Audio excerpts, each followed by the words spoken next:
"You're too poor to be a pianist. Don't waste our time." Those were the words Lila James heard in the middle of a crowded theater lobby. Humiliated but unbroken, she walked away, only to return with nothing but heart, a worn-out dress, and a piece of music that would leave the world breathless. What began as mockery spiraled into a stolen song, a national scandal, and a final performance that would silence critics and make history. This is the story of a girl who was told she didn't belong until she made the world rise to its feet. Now, before we dive deeper, please like and subscribe to our channel. We share powerful, meaningful stories like this every day. And drop a comment below to let us know what time and where you're watching from. Thank you so much, and now let's get back to the story. "You're wasting everyone's time, sweetheart. This theater is not a charity." The words hit Lila like a slap across the face. The director's voice, slick with arrogance and just loud enough to draw attention, echoed across the marbled lobby of the Langston Academy of Performing Arts. His tailored blazer shifted as he waved his hand dismissively, as though swatting away a fly. Around her, heads turned, some out of curiosity, others with pity. One girl, laced in designer boots and clutching her leather music folder, smirked. Another glanced awkwardly at her polished nails, pretending not to have heard. Lila stood frozen, one hand still on the registration table, the other clutching a well-worn duffel bag containing her only shoes suitable for performing. A pair of black flats with the soles coming loose at the edges. Her heartbeat roared in her ears, drowning out the elegant notes of a student warming up in a nearby rehearsal hall. Mr. Carlton leaned forward, his cold blue eyes narrowing beneath perfectly styled salt and pepper hair. "This academy represents excellence. It's not a place for musical experiments from public school playgrounds." A wave of heat rose in her cheeks.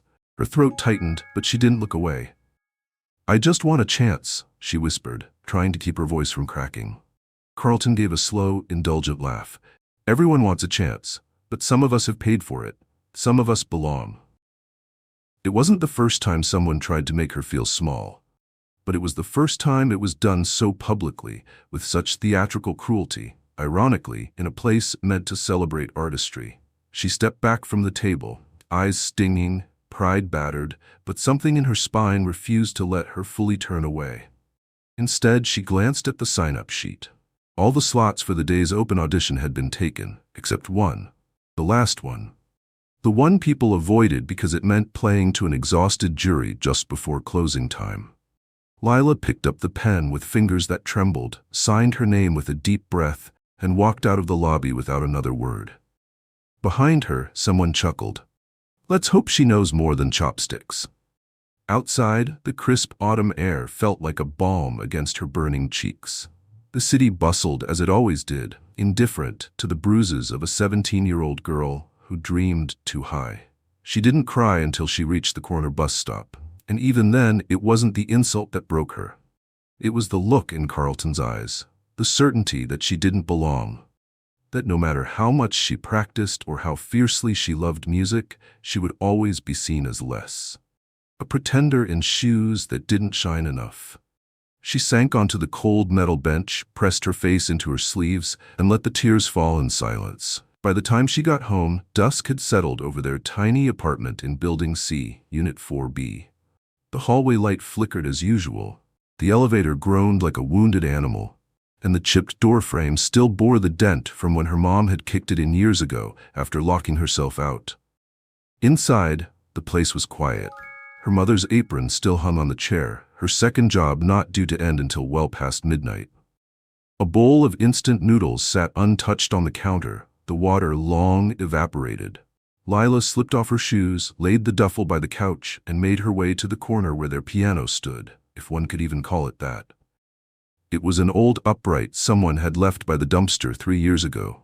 They'd hauled it up the stairs piece by piece, Lila's mother swearing the whole way up and calling it the world's heaviest heartbreak. Half the keys stuck. A few didn't work at all, but to Lila it was still magic, and magic, as she'd learned, didn't require perfection. She ran her fingers over the chipped ivory keys, then slowly sat down. Her fingers hovered, uncertain.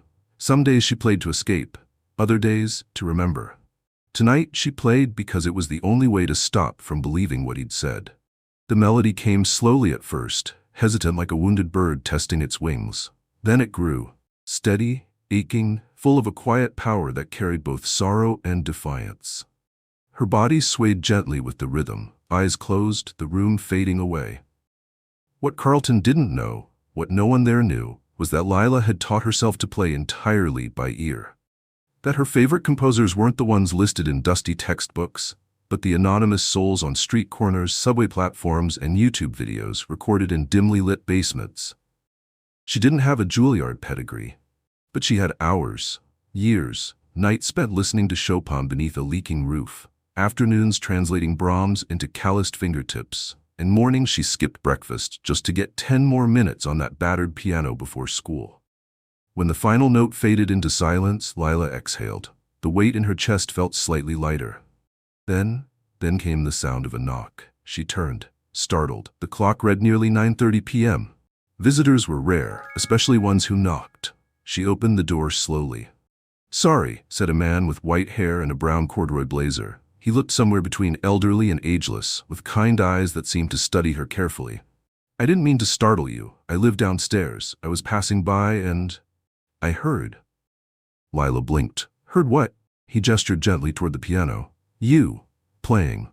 "Oh," she flushed, suddenly embarrassed. "Don't be," he said with a small smile. "You played the last part like it was a prayer. Most kids bang on the keys like they're fighting ghosts." She laughed softly despite herself. He tilted his head. "Mind if I come in? Just for a moment?"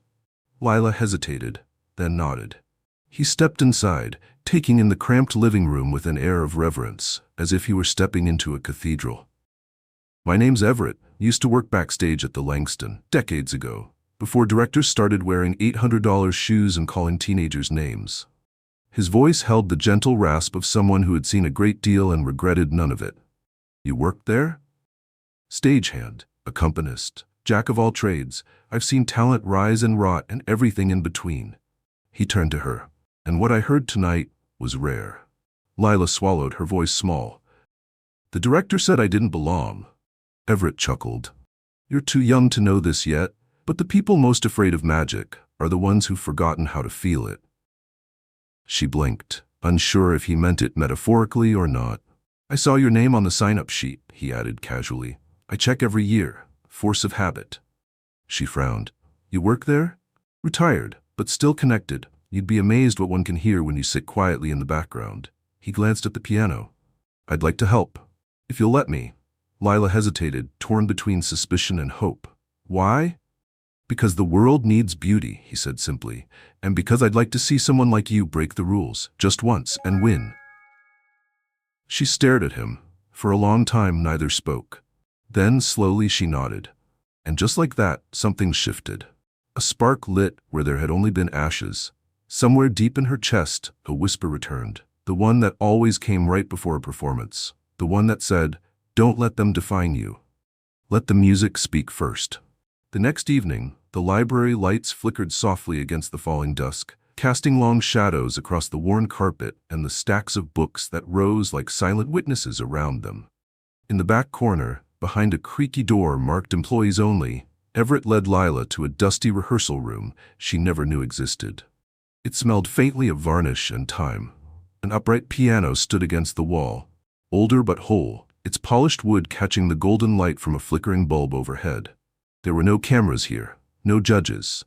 Just her, the keys, and a man who looked at music like it still held power to heal. "You ever played Grieg?"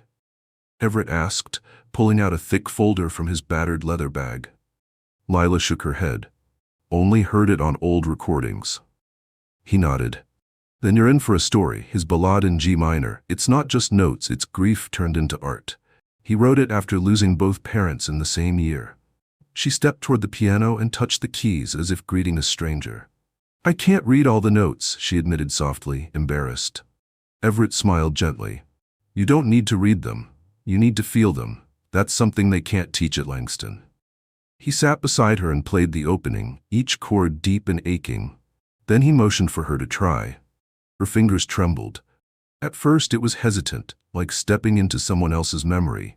But as the measures built, so did something inside her. She didn't just play the melody, she slipped inside it. Her breath matched its rise and fall. When she finished the phrase, Everett sat back, stunned. "You hear music like it's already a part of you," he whispered. "That's rare, Lila." Every night after that, she returned. After homework, after helping her mother clean up from her late shift, after the world told her once again she didn't belong, she'd slip into the library with the key Everett gave her, open that creaky door, and disappear into music. He taught her about tone, about how dynamics aren't just volume, they're intent. How the space between notes mattered more than the notes themselves. He told her stories of broken prodigies, famous performances gone wrong, and composers who wrote love letters with arpeggios. And all the while, Lila practiced the ballad, letting it sink deeper into her bones. She felt its sorrow, its hope, its rage. It was no longer just Grieg's story. It was hers too. One evening, as rain pattered against the high windows, she asked him, "Why are you helping me?" Everett didn't answer right away. He stared at the sheet music in his hands as though reading between the lines. "My daughter played piano," he said quietly, "years ago. She had talent, but the pressure, it broke something inside her. She hasn't touched a key in over a decade." Lila looked at him, surprised. "I'm sorry." He shrugged gently, as though brushing off an old scar. "You remind me of her, but you carry your pain differently. You don't hide from it, you use it." She didn't know what to say. So she said the only thing that mattered. "Thank you." He nodded, as though those two words were enough. But not everyone was rooting for her. Word had spread among the students at Langston that the charity case was still planning to audition. One afternoon, during her shift cleaning tables at a local diner, a girl with glossy curls and ballet posture walked in with a smirk. "You really think showing up in that thrift store dress and playing one dramatic piece will impress anyone?" she sneered. "Mr. Carlton's already planning to cut your audition short. He says you're just viral bait." Lila said nothing. She kept wiping the table, her hand shaking slightly. "You don't belong at Langston," the girl continued. "We have generations of talent. What do you have? A pity story and a broken piano?" It wasn't the words that hurt, it was the confidence behind them. The belief that Lila could never rise above her station, no matter how hard she played. That she was ornamental, temporary, an emotional footnote. That night, Lila returned to the library and played with fury. Her hands blurred across the keys, her breathing ragged, tears falling freely as she poured all her rejection into each crescendo. Everett sat nearby, silent, watching, listening. When the last chord rang out like a scream, she sat motionless. He stood slowly, walked over, and knelt beside her. "Pain is your fire, Lila," he said gently. "But don't let it consume your music, let it guide it." She nodded, wiping her face. They had only 1 week left before the audition. The night before the big day, Everett handed her a folded piece of paper. "What's this?" she asked. He hesitated. "A surprise? Something to remind you who you are when you walk onto that stage tomorrow." She opened it after he left. It was a handwritten note on old parchment, written in deliberate cursive. "For every girl who was told she wasn't enough, may you play so beautifully that they forget who they thought you were."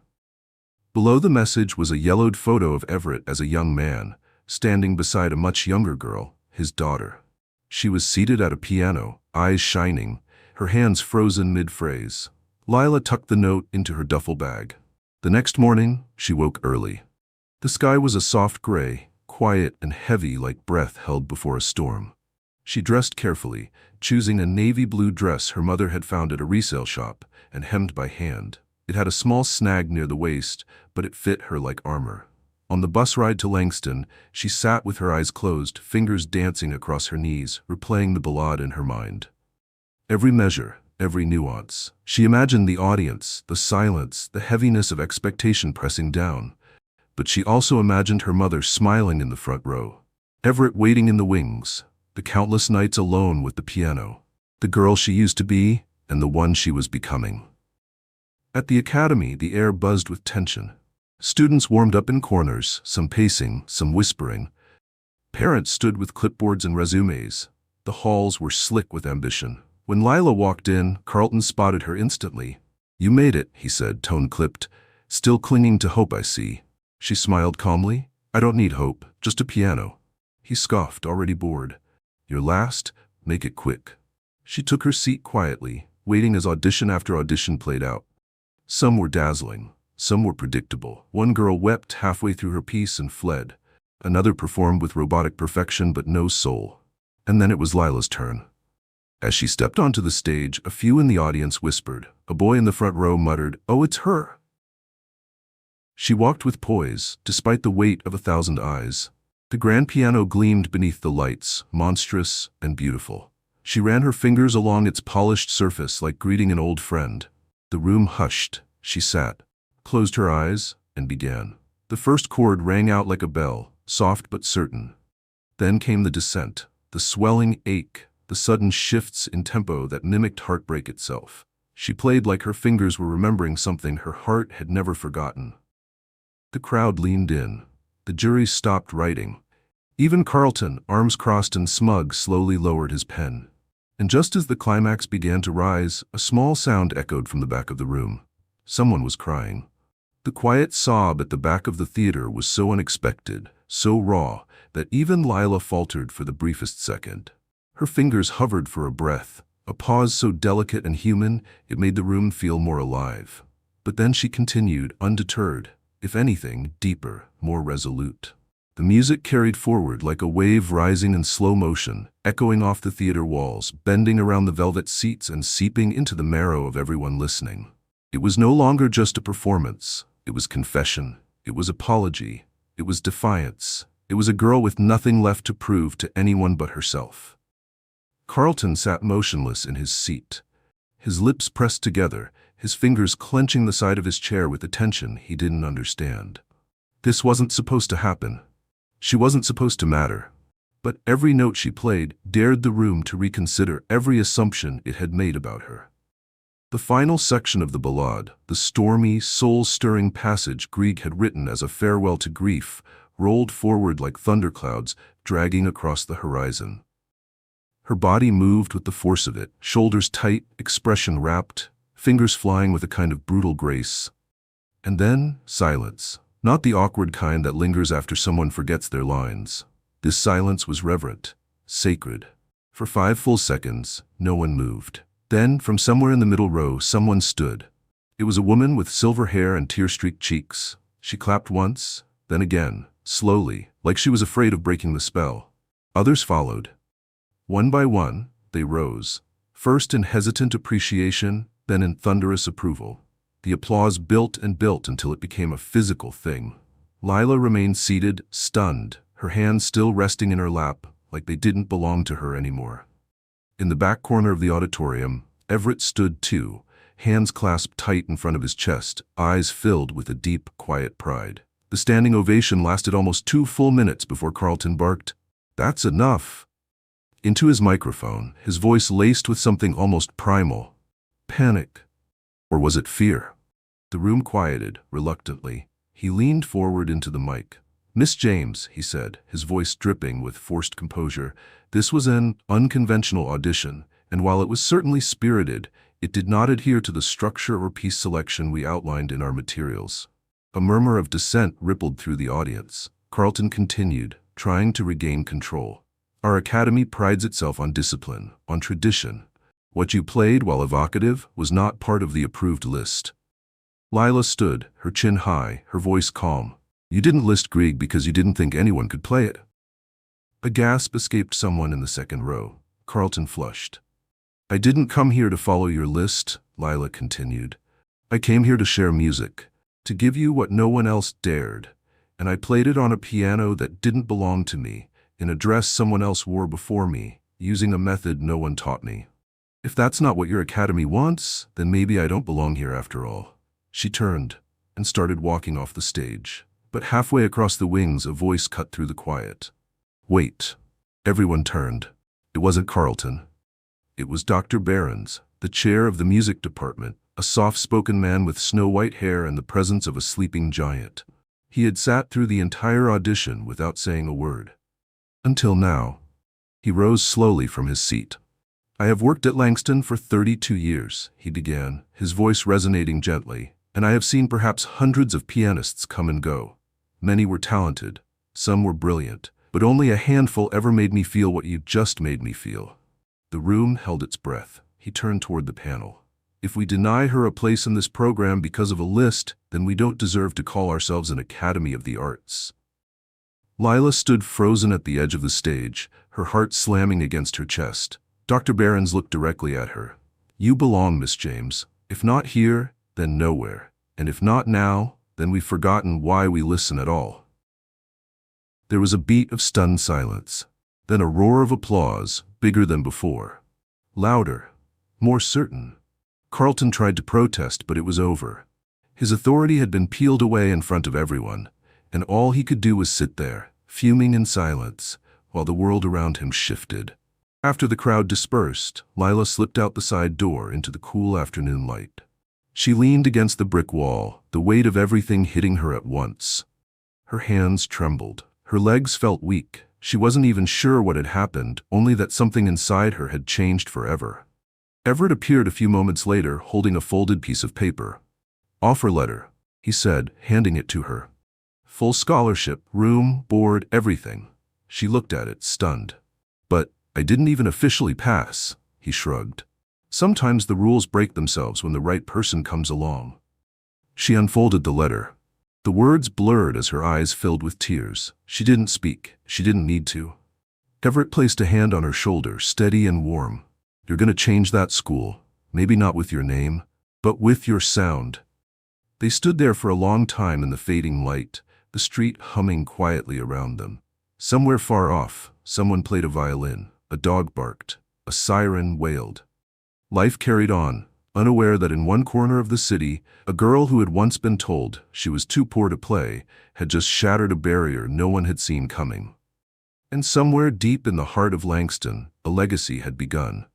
Not the kind carved into marble or printed in glossy programs, but the kind carried in memory, note by note, through generations, who would never forget the first time they truly listened. The campus of Langston Academy, once a place that loomed like a castle with locked gates, now unfolded before Lila like a world of whispered dreams and ancient pianos. And yet, even with a scholarship in her pocket and the weight of 1,000 judgments behind her, she didn't walk through the main entrance on her first official day. She stepped through the side gate. Old habits, she supposed. The sky was a pale blue, soft as a memory, and the morning air smelled like wet stone and fresh pages. Students strolled past with glossy portfolios and sleek instrument cases slung across their backs like prized weapons. Their laughter curled through the archways like ribbons. Carefree, confident, inherited. She didn't speak to anyone. Not yet. She wore a black sweater and a plain skirt that brushed her knees, her hair braided back with precision. It wasn't armor anymore, just simplicity. She wasn't trying to blend in. She was just trying to begin. Inside the main hall, she found her name on a list pinned beside the rehearsal room doors. Lila James, Advanced Performance Track. Her stomach flipped. She wasn't on the beginner level. Someone, probably Dr. Behrens, had made sure of that. Room 4C. She turned down the corridor, her shoes silent against the polished tile. But just as she reached the room, the door flew open and nearly collided with her shoulder. Watch it, a voice snapped. A girl stepped out. Blonde curls, sharpened cheekbones, eyes like glass. The same girl from the diner, the one who had warned her to stay away. Of course, the girl drawled, folding her arms. They put you in this group. I should have guessed. Viral charity case gets fast-tracked. Lila didn't respond. The girl leaned closer. You may have tricked the board with your sob story and Grieg's emotional roller coaster, but this class, it's not about playing one good piece. It's about precision, excellence, endurance. Still, Lila said nothing. She simply stepped around her and walked into the room. Inside, the space was flooded with sunlight. A black Steinway stood like a monument in the center. The other students, 7 in total, had already taken seats. They turned when she entered, most with polite curiosity, some with guarded indifference, and one, a quiet boy with warm brown eyes and fingers already tapping silent scales on his leg, offered a small smile. The instructor, Miss Hale, glanced up from her clipboard. She was young, sharp, with a voice like silk drawn across wire. Miss James, I presume. Welcome. Find a seat. Lila nodded and slid into the empty chair at the far end. Class began. Miss Hale walked them through the syllabus like a general preparing soldiers for war. Weekly solo recitals, technique drills, ensemble duets. a juried midterm, and, at the end of the term, the winter showcase, an exclusive performance judged by the city's most prominent patrons of the arts. This year, Miss Hale said, only one pianist will be chosen to perform solo at the showcase. That performer will earn not only recognition, but the opportunity to compete at the state level. It's an honor. It's also a pressure cooker. Not everyone survives it. Her eyes flicked briefly to Lila. Not unkind, but measured. And just like that, the room changed. It wasn't just a classroom anymore. It was an arena. Over the next week, the rehearsals began in earnest. Each day was a gauntlet of expectation. Lila arrived early, stayed late, and barely spoke. While others huddled in groups and compared instructors or audition memories, she lingered in empty practice rooms, whispering through scales and building stamina one breath at a time. She kept the note Everett gave her folded inside the lining of her duffel bag. Every night before bed, she unfolded it, tracing the words with her fingertip like scripture. For every girl who was told she wasn't enough. She hadn't seen Everett since that afternoon in the alley. But on the third Friday of class, just as she stepped out of Langston into the golden light of early evening, she spotted him across the street, sitting on a bench with a thermos of coffee and his favorite corduroy jacket. She ran.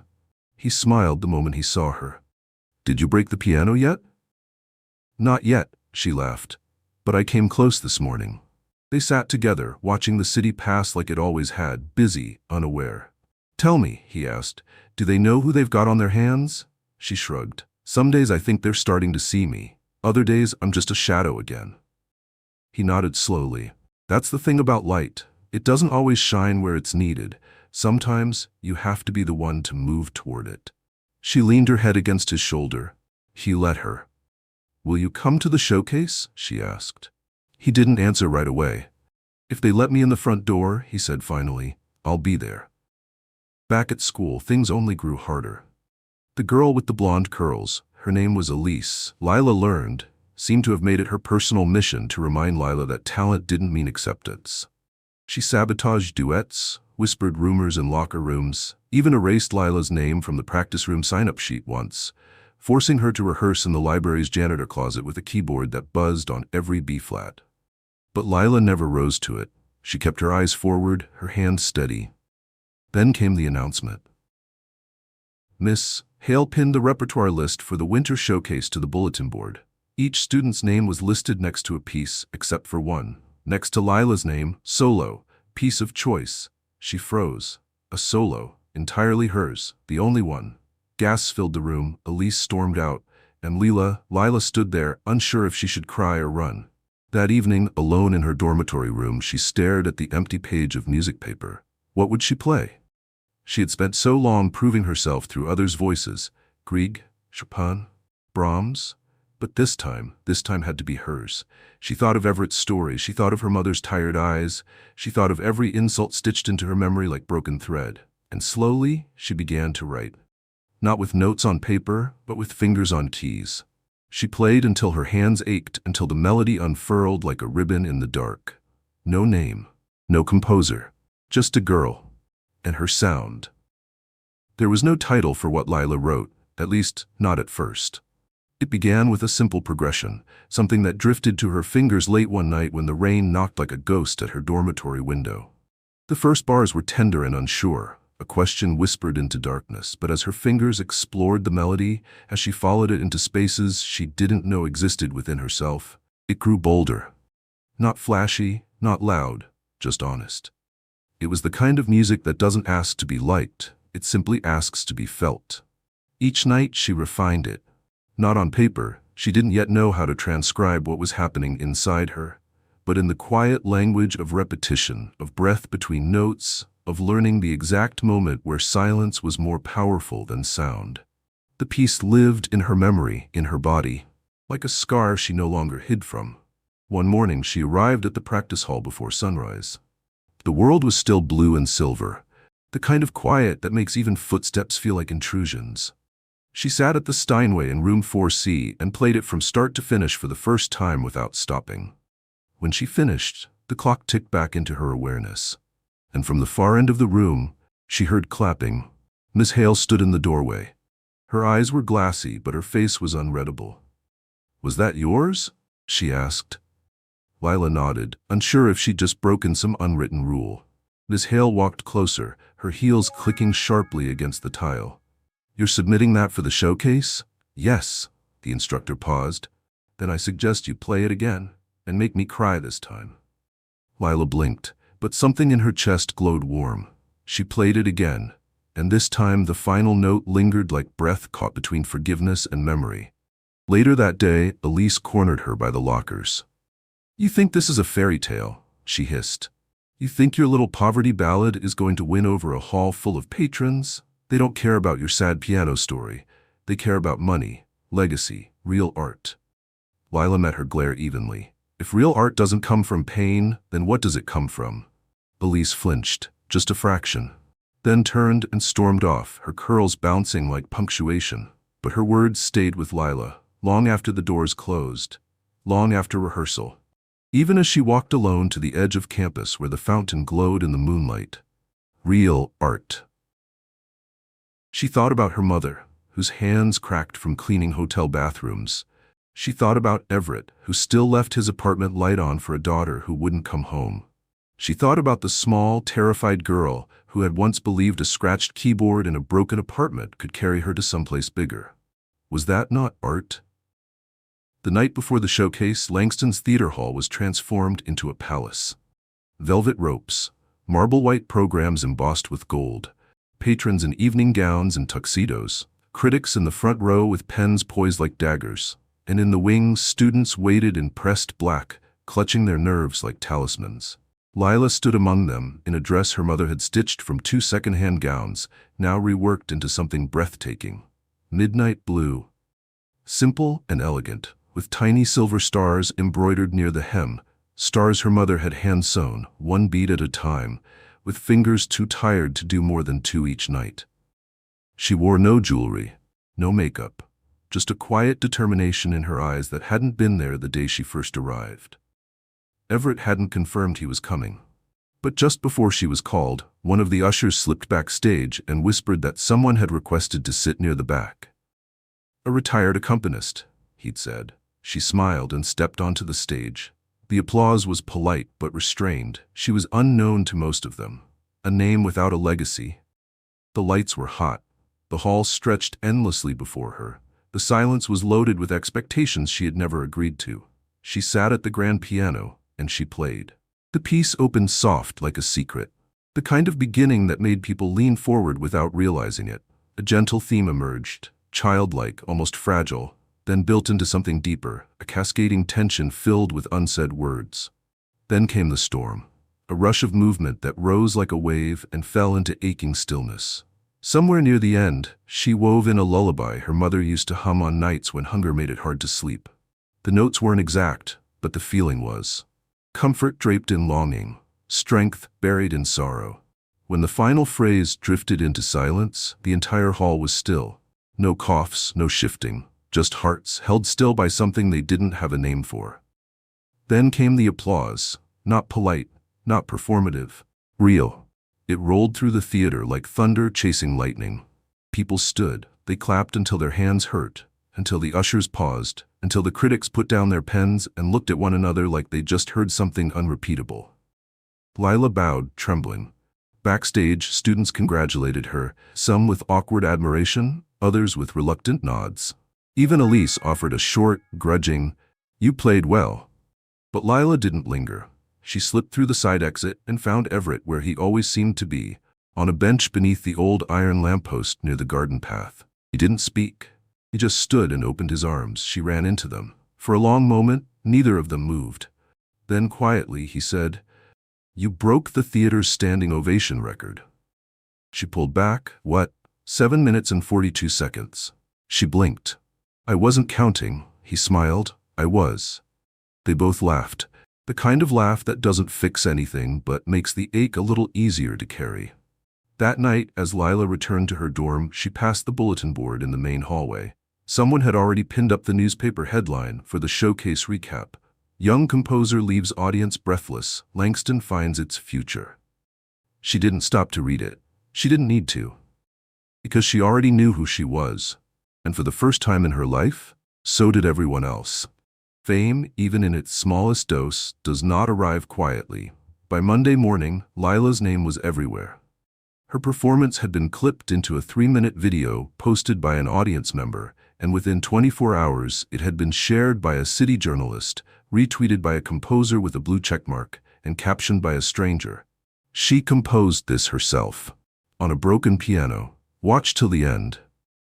The video took off like a secret too powerful to stay hidden. Langston's hallways buzzed with recognition that Lila James was no longer just a scholarship student with threadbare shoes and a story too delicate to touch. She was the girl who played from nothing. The girl who made hardened patrons cry. The girl who broke the 7-minute ovation record without saying a single word. She passed students in the hall who whispered her name like it might summon something. Faculty members who had once only nodded in passing now stopped to ask how her fingers were holding up, or what piece she'd write next. And somewhere in the center of the storm, Lila floated like a soul just outside her own body. She hadn't changed. But the way people looked at her had. The head of admissions requested an interview for the Academy's spring newsletter. Donors wanted to meet her, and Miss Hale gently suggested that Lila consider entering her piece into a national youth composition contest, one whose winner would perform at the Kennedy Center. She agreed, quietly, gratefully. But the attention, as soft as it tried to arrive, came with a price. By the end of the week, her face was printed on the campus bulletin cover with the headline, "From Forgotten to Phenomenon." The article beneath painted her rise as poetic, romantic, and oddly convenient. Elise's name wasn't mentioned. Neither were the others. And in the corners of the academy, jealousy swelled like a bruise just beneath the surface. Lila noticed the way conversations stopped when she entered, the way eyes followed her, not out of admiration, but calculation. She overheard whispers about favoritism, about her using her background for sympathy, about the board needing a poster girl. One afternoon, after class, she found her dorm room door propped open, and inside, her music sheets had been torn in half and scattered like feathers. Her metronome was shattered, her pencil markings scribbled out with red ink. No note, no signature. But she knew. She sat on the floor for a long time, gathering the pages like wounded leaves. When she told the housing coordinator, they offered a replacement room and a tired apology. These things happen sometimes. Artistic rivalry, it'll pass. But Lila didn't want a new room. She wanted peace. She stayed, and she rewrote everything, from memory. Each night, she sat by the window with her knees folded to her chest and her lamp glowing softly against the quiet. She re-engraved her melody line by line, as if tracing her life into permanence. Her mother sent her notes every few days, just small things. Remember to eat. Your light is showing. I'm proud of you before and after the piano. Everett, meanwhile, had become something of a fixture on campus. Students began to notice him, this older man with warm eyes who walked the campus gardens or sat in the library alcoves humming symphonies beneath his breath. Lila still met him on Fridays, and they'd talk about music, memory, and the strange feeling of being both seen and misunderstood all at once. One gray evening, after a longer-than-usual practice, she sat beside him on their usual bench. She was quiet, worn. He watched her carefully. Something shifted. She nodded. They look at me now like I'm a story they want to write their own ending to. And what's your ending? She stared out at the maple trees losing their last golden leaves. To keep playing. But not for them. For the girl I was when no one listened. He smiled, his eyes crinkling. That's the only girl who matters. He reached into his coat and pulled out a small cloth-bound book. For you, he said. She opened it. Inside were pages of blank music staves, and on the first page in his careful handwriting, "Let this be the place where you speak when words fail." Her throat caught. "Thank you." Everett shrugged. "Just remember, talent might get you applause, but heart is what keeps people listening." The next morning, Miss Hale gathered the class with news. The composition board had received confirmation. Lila's piece had been accepted into the National Youth Competition. She would be one of only 5 finalists flown to Washington, D.C. to perform in front of a jury of professional composers and symphony directors. The room went silent, then scattered applause. Polite, measured. Elise offered a cold smile. "I guess you really are the Academy's golden girl now." Lila gave a nod in return, but said nothing. What was there to say? She didn't ask for any of it. She only asked to be heard. The night before she flew out, Lila stood again at the campus theater. Alone. The seats were empty, the lights dim. She sat at the piano and played, not her competition piece, not Grieg, but something quiet, something simple. A thank you for the silence that once held her, for the shadows that raised her, and for the sound that saved her. When she finished, she stood and whispered to the empty hall, "Whatever happens next, I'm already home." She didn't know that Elise was watching from the balcony above, or that what happened next would test her more deeply than any competition ever could. But for now, in that soft breath between endings and beginnings, Lila James stood in the center of everything she once believed was out of reach. And she belonged. The plane dipped below the clouds, revealing a city that shimmered beneath the morning haze. From the window seat, Lila stared out at the sprawling expanse of Washington, D.C., a place she had only ever seen in books and documentaries. The monuments looked like stone prayers cast in light. The trees were bare but dignified. Even the streets felt more deliberate, as if each carried the echo of something greater than time. Beside her, a stewardess whispered kindly, "First time?" Lila nodded, quietly. The woman smiled and patted her shoulder.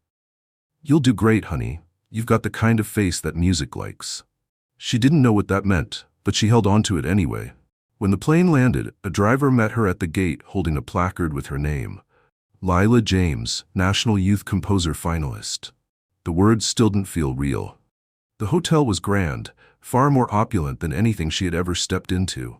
A marble foyer, golden chandeliers, pillars that stretched into the sky. As she crossed the lobby, she passed men in tailored suits and women in flowing dresses who glanced her way with distant curiosity. Some smiled politely, others barely noticed her at all. Her room overlooked the Potomac. A baby grand piano had been moved into the corner just for her, its lid half open like a waiting invitation. On the bed lay a welcome letter with the competition's seal and a schedule: orientation, sound check, rehearsals, interviews. But none of that made her heart race like what she saw below the itinerary. Final performance, Saturday. Order, to be announced. And suddenly it all began to feel very real. That night, sleep refused her. She lay in bed, eyes tracing the cracks in the ceiling, heart fluttering with something not quite fear, not quite excitement. Her fingers ached for the keys, but she didn't want to touch the piano until morning. Not here. Not yet. Instead, she sat by the window and opened Everett's gift, the cloth-bound music book, still mostly empty. She turned to the back page and wrote in her careful, deliberate script, "Even if no one claps, I will still be music." The next morning, they assembled the 5 finalists in the Conservatory Hall of the Kennedy Center. 5 young musicians from 5 corners of the country, each bearing a different story, a different song. Lila stood at the edge of the group, listening as each introduced themselves. A tall boy from Oregon who composed for jazz ensembles. A quiet girl from Vermont who wove Celtic folk melodies into classical structures.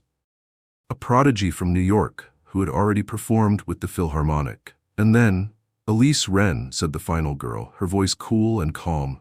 "Langston Academy of Performing Arts." Lila blinked. Elise turned, met her gaze, and gave a slow, satisfied smile. "I didn't see you at the airport," she said casually. "I took an earlier flight. Just wanted to settle in." Lila's mouth opened, then closed. She hadn't seen Elise's name on the finalist list. Had they added her last minute? Had she entered under a different category? The director of the competition stood beside them, oblivious to the undercurrent between the 2 girls. "We have 2 finalists from the same academy," he said cheerfully. "That's a first for us. Langston must be doing something right." Lila nodded mutely. That afternoon, rehearsals began. Each finalist was given an hour in the performance hall to test the acoustics, adjust tempo, and warm up. The stage was enormous. The ceiling soared like a cathedral, the lights soft and golden. The grand piano gleamed beneath the spotlights like it had been waiting for this exact moment its entire life. When Lila sat down and touched the keys, her breath caught in her throat. They were perfect, responsive, alive. She began to play, not her full piece, just small pieces of it. Teasing the melody, testing its resonance in the room. Each note unfurled into the air with heartbreaking clarity, filling every shadow, every inch of the silent auditorium. But she wasn't alone. From behind a curtain near the stage wing, Elise stood listening, arms crossed. When Lila finished, Elise stepped out with slow, deliberate grace. "Beautiful," she said. "Truly." Lila turned. "What are you doing here?" Elise tilted her head. "Same as you. Competing. Making history. Aren't you thrilled?" There was something too calm in her voice, too smooth. "I didn't know you submitted a piece," Lila said carefully. "I didn't, but Dr. Carlton did. He's on the regional committee now. Didn't you hear?" "Thought I deserved a second chance." Lila's stomach turned. "But it's fine," Elise added. "This way, we'll see who really belongs." The next day, the competition order was posted. Elise Wren, final performer. Lila James, opening performer. First and last, the bookends of the concert. That night, Lila called her mother. "I'm scared," she admitted, her voice barely a whisper. Her mother paused, then said, "Remember when you were little and you used to hide under the table every time a commercial came on too loud?" Lila let out a soft laugh. "I remember. And remember what I used to say? That I had lion bones and just hadn't grown into them yet." "Well, baby," her mother said gently, "I think your lion bones are showing." Lila cried. Quietly, gratefully. The next evening arrived like a heartbeat stretched too long. Backstage at the Kennedy Center, Lila stood beneath a vaulted ceiling as ushers buzzed and camera lights blinked. The seats filled with critics, composers, journalists, and somewhere near the middle row, Everett sat beside her mother, both watching the empty stage like it held the weight of the world. Lila was called. She stepped out. No spotlight yet, just her silhouette and the soft hush of anticipation. She bowed, sat, and waited, and then she began. This time, she didn't hold back. She let every ghost sing through her fingertips. She remembered the broken piano, the janitor closet, the girl too scared to raise her hand in class, the nights she practiced until her wrists throbbed, the hands that told her she wasn't enough, and the ones that held her anyway. She played like it was the last thing she'd ever say. And when she finished, the applause was swift and immense, but different. Not loud and frantic. Deep.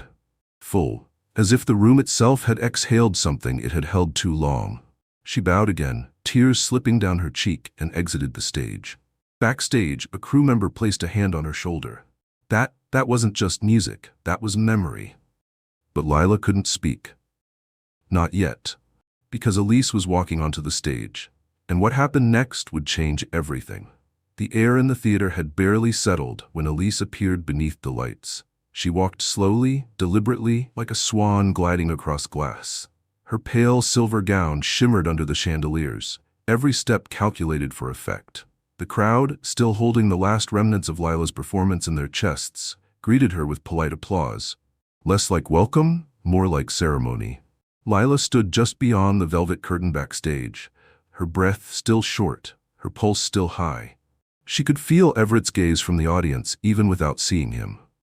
Her mother's hands, likely clasped tight, her own palms still held the shape of the keys. Elise sat at the piano. She didn't glance at the audience, didn't offer a bow. And then, without announcement, she began to play. Lila's breath caught in her throat. It was her piece. Not something similar, not something inspired by it. No, note for note, phrase for phrase, chord for chord, it was her piece. Every pause, every rise, even the subtle shift in tempo during the bridge, one she had discovered during a midnight rehearsal and never shared with anyone, was there, now pouring out of Elise's perfectly manicured hands as if it had always belonged to her. The audience, unaware, began to stir. By the second minute, whispers floated in from the far seats. A few turned to one another, confused. Backstage, Lila felt the floor beneath her tilt. She stepped forward, but a staff member touched her arm. "You can't go out," he said gently. "Not now." "She's playing my composition," Lila whispered, her voice cracked with disbelief. The man looked startled, then skeptical. "Are you sure?" But the look on her face, wild, broken, furious, answered for her. On stage, Elise's eyes remained closed, her expression serene, even holy.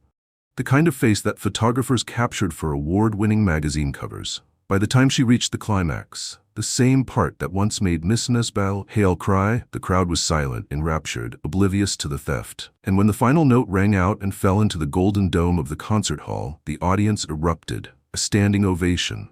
They stood again, for the same music. Only this time, the wrong hands were applauded.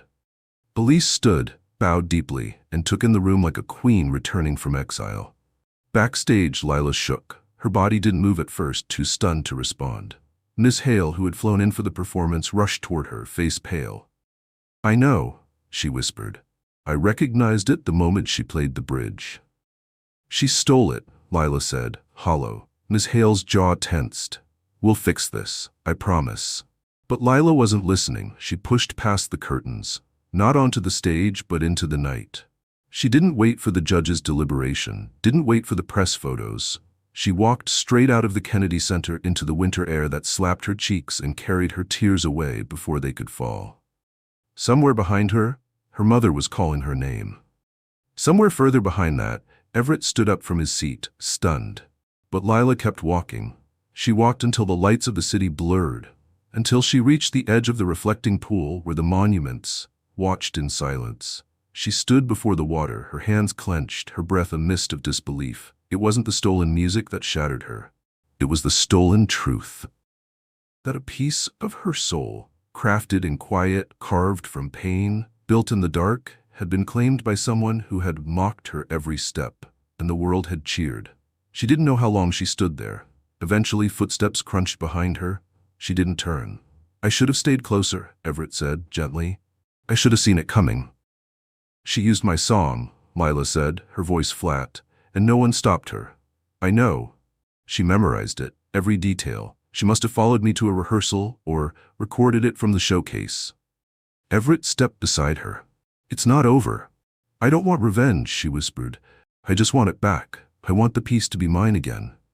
He was quiet a long time. Then he said, "There's something you need to know." She turned slowly. "When I was your age," Everett said, "I wrote something too. A song for my daughter."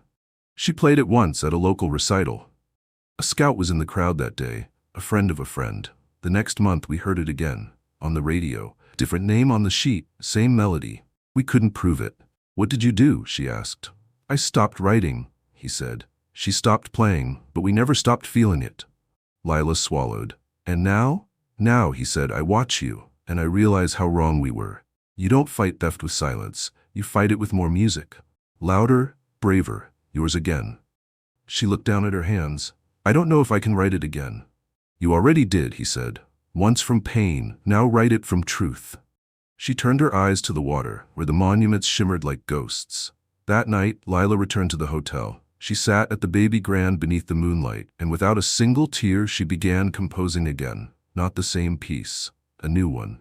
Woven with the ache of betrayal, the sting of recognition, and the quiet power of reclaiming one's name. It was slower, heavier, but it was hers, and this time it would be impossible to forget. The morning sun broke across the Washington skyline with a light too gentle for how raw the world still felt. But Lila welcomed it. She hadn't slept, she hadn't needed to.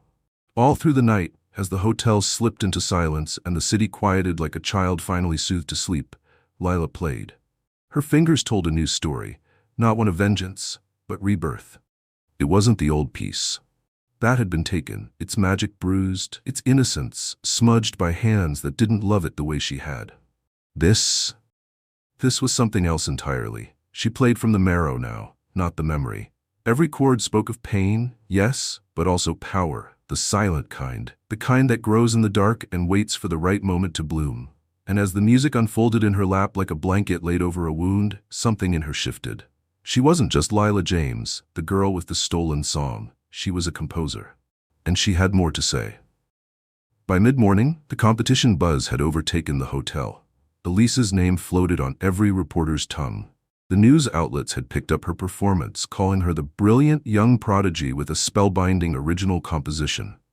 Langston's name surged in searches. Social media gushed. Lila watched it all like someone staring through glass. She didn't comment, she didn't post. But Miss Hale called, breathless. "Lila, I filed a formal dispute. I spoke with Dr. Behrens. He's furious. The board has asked for proof." "I don't have a recording," Lila said softly. "Don't need one. Your manuscript, the handwritten one in the cloth book, it's time-stamped by the Academy's archives when you submitted your application. You had it weeks before Elise even signed up." Lila sat up straighter. "Then, they believe me?" "They're starting to." Miss Hale hesitated, "but they're asking something else. Something, unusual. What is it? They want to hear your new piece, tonight. Lila blinked. Tonight?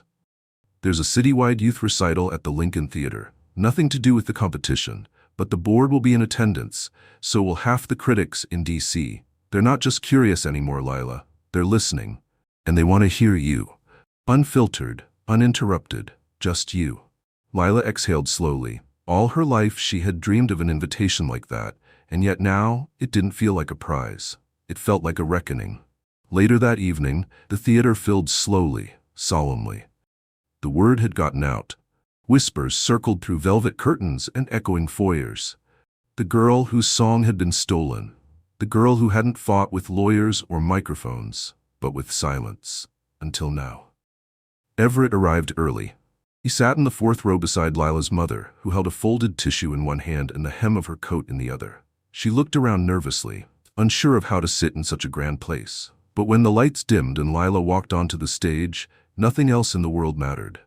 Lila didn't wear anything flashy, just a black dress, soft and flowing, and a single braid down her back. She didn't bow. She didn't smile. She sat at the piano and let the quiet swallow the room, and then she began. The new piece started in near silence, a whisper of a melody, like breath across glass. It didn't ask for attention. It earned it. The theme crept in slowly, a hesitant confession, unsure if it could trust the room. Then came the ache, a low, aching pull that felt like grief, but also something more tender, like letting go of blame. There was no rage in it, only truth. And then the bridge.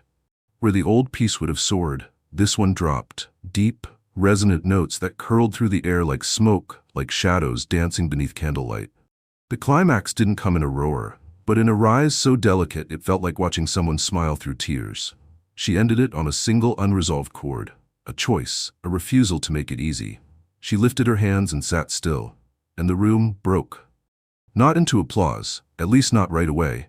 People stared, some with eyes wide, others already wet, and then the standing ovation came, longer than the first. Louder. But this time it didn't feel like surprise. It felt like recognition. The real kind. The kind no one could take. Backstage a judge approached her, silver-haired, sharp-eyed. "You are everything they said you were," she said, and more. Another voice came behind her. Elise. Her makeup flawless. Her smile practiced, but her eyes shaken. "You played well," she said softly. Lila met her gaze. "You played my piece well," she replied. Elise hesitated. For the first time, she didn't have a comeback, only silence, and Lila stepped past her. Outside, the city glowed beneath the stars. Lila stood on the steps of the theater, Everett beside her, her mother just behind. "You know what the board will do now?" Everett said. Lila nodded. "I'm ready." "And after that?" She smiled. "I'll keep writing," he chuckled. "What if they ask you to headline next year's gala?" "Then I'll show them something they've never heard before." He placed a hand on her shoulder. "I think you already did." That night, back in her hotel room, Lila opened the cloth book once more. She turned to a fresh page and wrote the title for the piece she had played, Reclaimed, and beneath it she added, "Written by the girl who wouldn't stay silent." The letter arrived 2 days later. It was folded neatly in a Langston Academy envelope, hand-delivered by the hotel concierge. Lila held it for a long moment, the weight of it so much heavier than the paper should have allowed. It trembled slightly in her fingers as she opened it. Not because she didn't know what it would say, but because for the first time in her life, the world was finally catching up to a truth she had always known. Her voice mattered. Inside, the letter was short, direct, almost humble. After a formal review by the National Youth Composition Board and verification through your original manuscript, we are honored to officially recognize Lila James as the sole composer and rightful creator of the piece Untitled No. 1, performed at the National Youth Showcase. Miss Elise Wren has been disqualified for breach of submission integrity. We extend our deepest apologies. We would also like to invite you, Miss James, to perform the piece under your name at the Season of Stars Gala, attended by the nation's leading orchestral patrons. Lila exhaled, pressing the letter to her chest. For a moment, she said nothing. Then she slowly walked to the baby grand in the corner of her hotel room, opened the lid, and played just one chord. Bright, clean, unbroken. It was done. The next day, Elise left quietly. No press statement, no apology, Just a single resignation letter sent to Langston and a one-line message left in Lila's inbox. I didn't think you'd fight back. You did. Lila didn't reply. There was nothing left to say. Instead, she returned to Langston that weekend. The campus, once so cold and imposing, now felt different. Still grand, still hallowed, but no longer distant. She walked those halls with quiet reverence, not because they'd changed, but because she had. Miss Hale greeted her with an embrace so fierce it undid her composure. I knew, she whispered, from the first time you touched the keys. Dr. Behrens called her into his office the next morning. You've rewritten more than music, Miss James, he told her. You've rewritten what we believed possible. The showcase program was reprinted. Her name, Lila James, now printed in bold beneath the title, Ballade in G minor, after Grieg, and again under Reclaimed, Original Composition. And then came the final performance. The Langston Season of Stars Gala, a night of velvet gowns, candlelit chandeliers, and a stage that held the ghosts of legends. Lila walked out in a pale blue dress her mother had sewn by hand, tiny constellations stitched into the bodice. Not flashy, not expensive, but unforgettable. She sat at the Steinway Grand in front of nearly 1,000 guests. And she didn't hesitate. She played Reclaimed with a quiet fire that filled the hall from the floorboards to the rafters. Each note carried the burden and beauty of her journey. Each breath between chords held everything she'd never been allowed to say aloud. This time, she ended with a resolved chord. A closing, a signature, a full circle silence. The room exploded. The standing ovation shook the floor. But Lila didn't stand immediately. She let it wash over her. Not for validation, but for what it meant. She wasn't too poor. She wasn't too small. She wasn't a charity case or a fluke or a story written by someone else. She was the author. And this was her final sentence.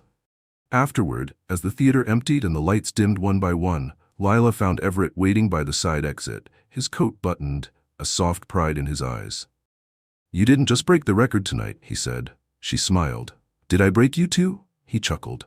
You broke the silence I've carried for 30 years. He reached into his pocket and handed her something small, a faded music sheet, torn along the edge. She unfolded it. A lullaby, half written. Stopped at the bridge. It was hers, he said softly. My daughter's. Lila blinked back sudden tears. I think, he continued, she'd want you to finish it. Lila held it to her chest. I will. They stood in silence as the wind danced around them and the stars blinked gently overhead. Then Lila whispered, Do you hear that? Everett tilted his head. The world, she said. It's quiet now, not because it stopped, but because it's listening. To everyone who's ever been told they're not enough, this story is for you. Lila James wasn't born into privilege, but she was born with something far more rare. A heart that refused to stay quiet. She faced ridicule, theft, betrayal, yet never answered with bitterness. Instead, she turned pain into music. She let her scars sing. In a world quick to applaud power and pedigree, Lila proved that soul cannot be faked. That art is not a competition of resumes, but a revelation of truth. Her journey reminds us that even when our voice is stolen, our story is still ours to reclaim. We don't always get justice through the front door. Sometimes we have to build our own stage and dare the world to listen. So if you've been overlooked, underestimated, or outright erased, hold this close. You were not born to be silent. You were born to speak in the language only you know, be it music, movement, or the stillness of defiant grace. Because the most powerful sound in the world isn't applause, it's the moment the world finally hears you.